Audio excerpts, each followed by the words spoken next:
had it just loud enough so I could hear it. Well, I know. Well, because they were having that conversation. You can't really manipulate your computer as well as if you had a USB connected cam like this. You might have up to 4 different webcams for 4 different views, because there are literally about 4 ports if you use a wireless keyboard and a wireless mouse. Now, if you take a look at my online studio up there in the picture, you've only seen 2 of my webcams.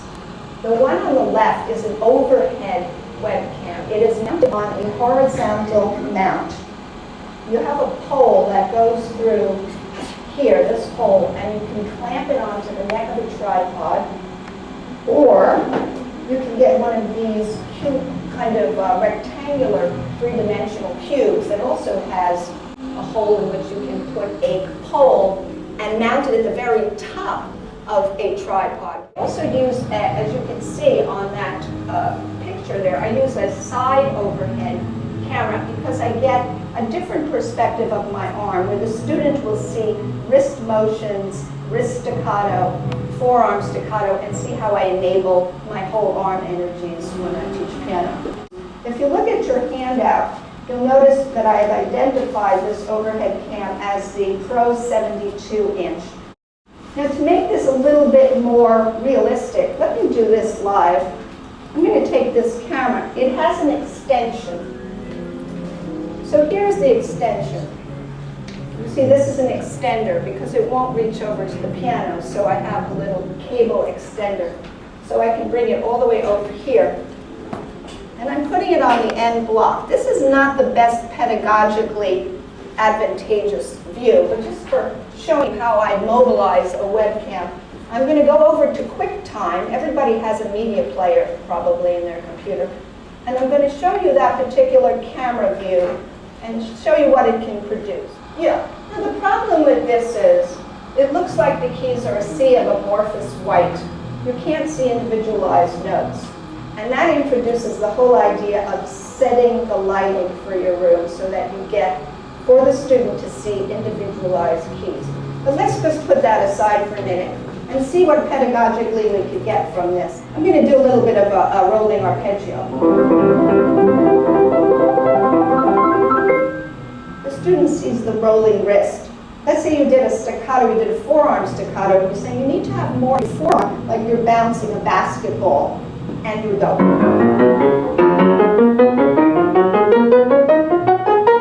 And then you could say the finger staccato is just sort of letting your arms limp, and you're just thinking at the very end releases. So you can kind of show that pedagogically. You can show wrist staccato, where you're just throwing your wrist forward. It gives you an idea of what you can do with the webcam from this angle. But this is one of my favorite views. This is mobilized by a side overhead camera. It's tilted to the side of the piano. And you can see the nice definition of the keys. Now, where do I get that definition? Is I try not to use LED light that goes right down on the piano. I usually draw my blinds. I have a whole video on this, by the way, called Light Design. I draw my blinds and I have a floodlight aimed at the ceiling. And it gives me light in the room, and at the same time you start to see the keys. Let me show you a little close-up of the camera I just demonstrated. This is it close-up. It's again the C920 HD 1080 Pro. It's on your handout. It's an excellent camera. I would not advise using that camera's sound. You want to turn off the sound on that camera. How do you do that? I'll show you later. Here are the cable I just showed you, the extension, where you might need an extension because your computer may not be too near that overhead cam. This is my microphone. I generally like to use an external USB mic. This is a Yeti Blue mic. For me, it gives better sound. If you use an internal mic on a Mac, it's probably still pretty good sound. Okay, so I want to show you actually the video. I think you'll really enjoy this video.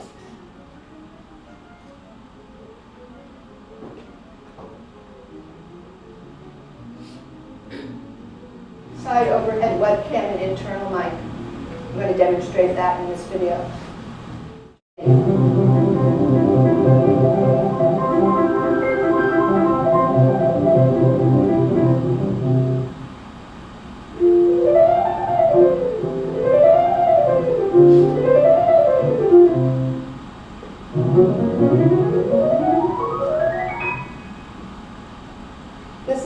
right overhead with the Yeti mic. It's USB connected for sound change.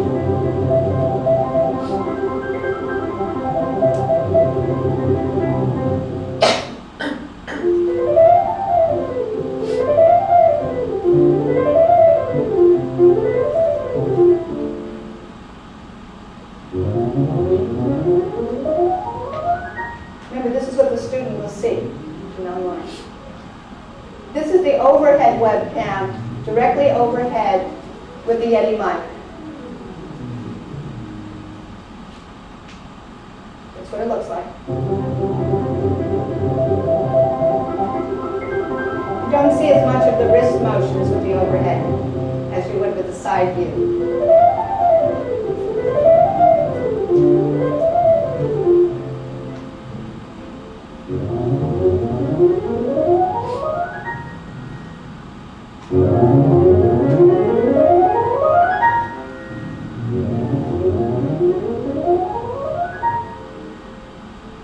Music stand mounted webcam. This is a Carnegie Myers music stand in which I mobilize the camera definitely close to the piano. Good for trills, trill demonstrations.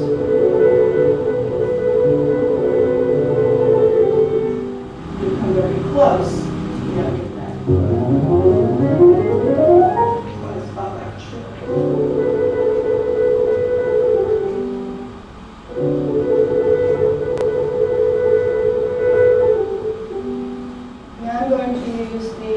The one I used when I started on the end block. But you can see very clearly the notes here, the way I have my lighting.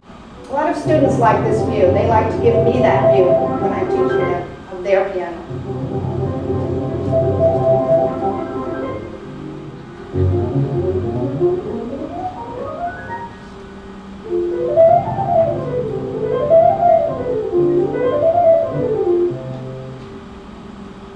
And finally,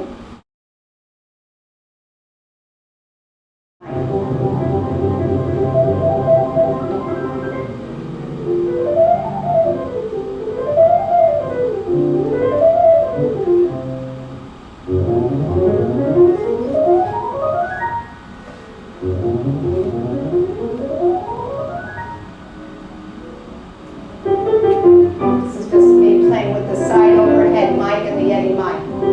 The side overhead cam. It's a Berg Mueller piece, you all know.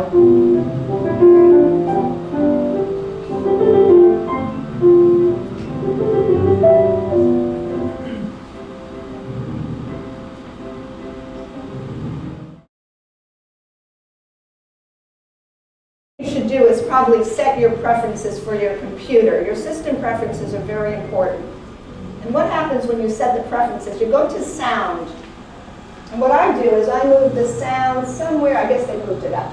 I like to set the sound right about near 50%, so I don't get this hot zone screechiness when I teach. Because we're talking about the student responding to my demonstrations and seeing me. We don't want my output to be in screeching away.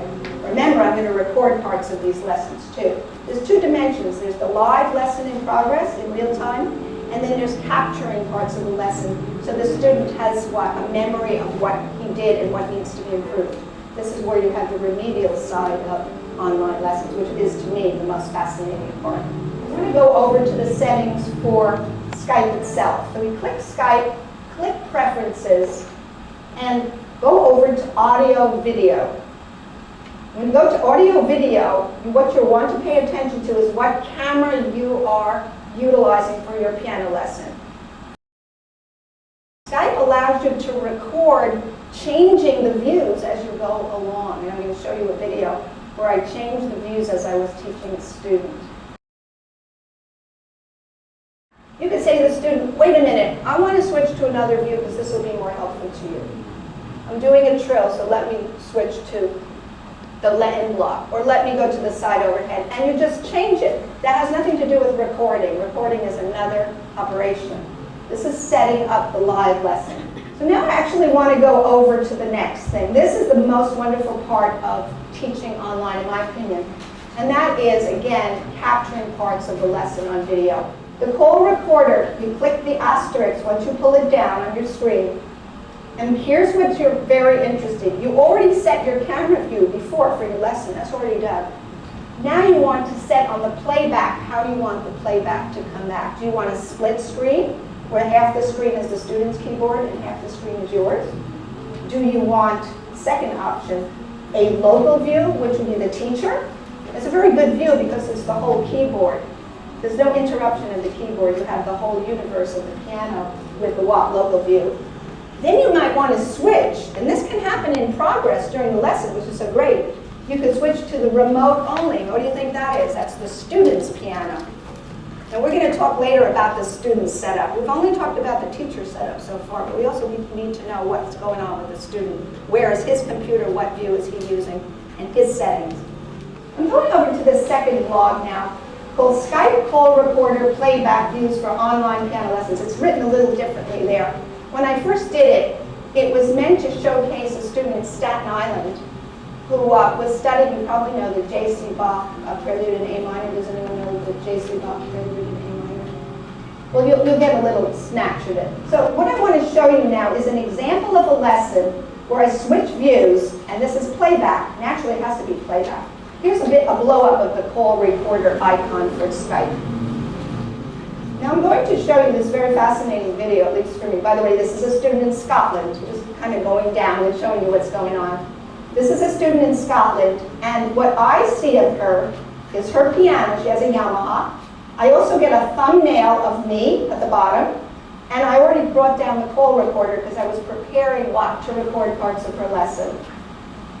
So I'm going to now scroll all the way down to this very fascinating video of by the way, this is very interesting. This was the presentation I gave last year to the Alameda branch. You can see the student was very informal and had her foot crossed over and was barefoot. Here again, the whole universe is one of informality but serious study. You don't have to leave your house to have a lesson. If you lost your piano teacher and she died or retired and you want another teacher and you can't travel, you can pick up a teacher online. If your teacher, leaves your location, the teacher can pick you up online. That's a wonderful advantage.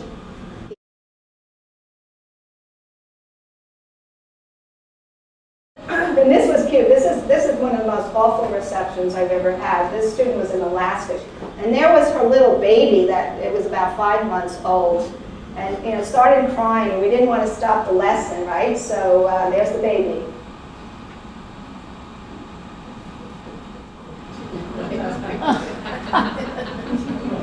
And Holly, play something for Holly with your left hand or right. Can you hold her in the other? No, leave her there because let's do the left hand so you can keep her up front close. So cute. She's singing it.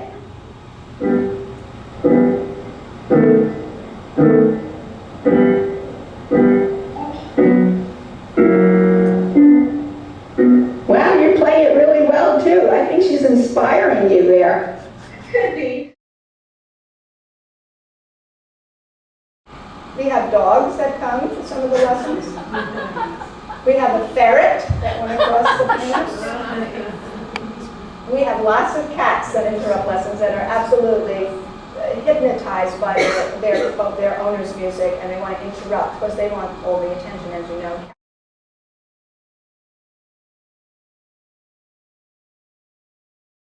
So anyway, this student, Claire, who goes between, by the way, Edinburgh, Scotland, and Sydney, Australia. She spends 6 months of the year in Scotland and 6 months in Australia. When she's in Australia, it's 19-hour difference, which means it's the next day in Australia. So you got to know that too. You got to know, wait a minute, Japan is practically the next day, right? 12 hours, I think. And then you have Sydney, Australia. So you have to factor that into your lessons, that when you schedule them, you don't get all mixed up and have these time zone overlaps where you think you're teaching one, uh-oh, I'm supposed to be in Japan right now. And thank you for coming. I'm very, very happy that